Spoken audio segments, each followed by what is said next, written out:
Now that I have my home page, I need to direct my attention over here to the sidebar. That's what we call this area right over here.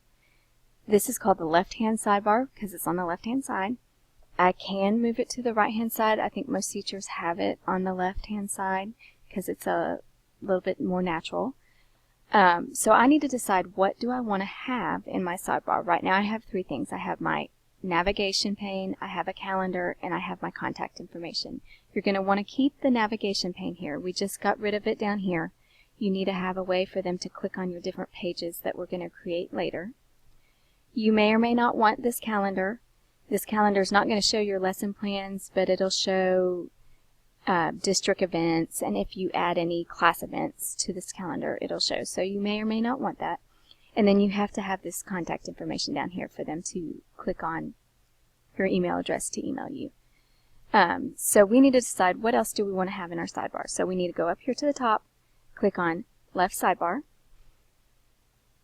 and you'll see right here, there's our three parts that we have right now. We have our navigation, our calendar, and our contact information.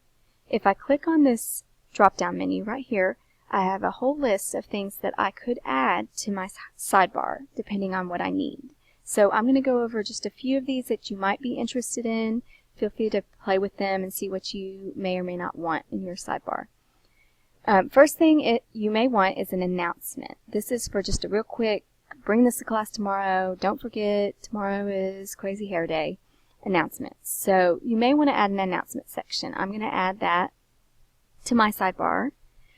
Since it's going to be something you want them to see, I'm going to go ahead and put it first on my list above everything else, and I'm going to save. And it's added it to the top of my sidebar will be my announcement section. Other things you might be interested in, you may be interested in a countdown timer, especially if you have like a field trip or a big test coming up. You may want to start a countdown timer where they can go to your website and see how much time is left till that event. You might want to add an eNote sign up. This is, instead of using Remind, this is just another program just like that that's through our website where you could send messages to parents or students, whoever signs up for eNote. So you may want to add an eNote sign up module to your sidebar. I'm going to go ahead and add one to mine. I'm going to put it under my calendar. So I see that my calendar is module 3. So I'm going to come up here and say put after module 3, save, and there it is. Other things you might be interested in, you may be interested in adding the weather. That's kind of handy sometimes. You might be interested in a slideshow. This would be really good for teachers who have like a student of the week, or if like you're a UIL coach and you have students that get awards, you could spotlight them on your sidebar by putting their picture. It's not meant for real big slideshows. It's just meant for a few pictures to go through in your sidebar. You may want to create a web poll. This could be for students or parents. If you're trying to get an opinion on something, you may want to create a web poll, and you would just add that section to your sidebar. You'll notice that if I try to add this weather section and I want to put it down here at the bottom, if I say put after module 5, it's not going to let me. It's always going to force this contact information to the bottom so that it's consistent with all the other websites. So just know that if you're trying to put it on the bottom, it's not going to let you. If I add the weather and then I decide, oh, I really don't want that there, I can go ahead and delete it. I just need to press this remove button right here, this little eraser, and it takes it off. Okay. If I decide I want something in a different order, I just need to take these arrows. If I want to move my eNotes up maybe above my calendar, I just move it, and then I have to save that move, and there it is. Okay, so once I have it like I want it, let's go back and look at it on the site.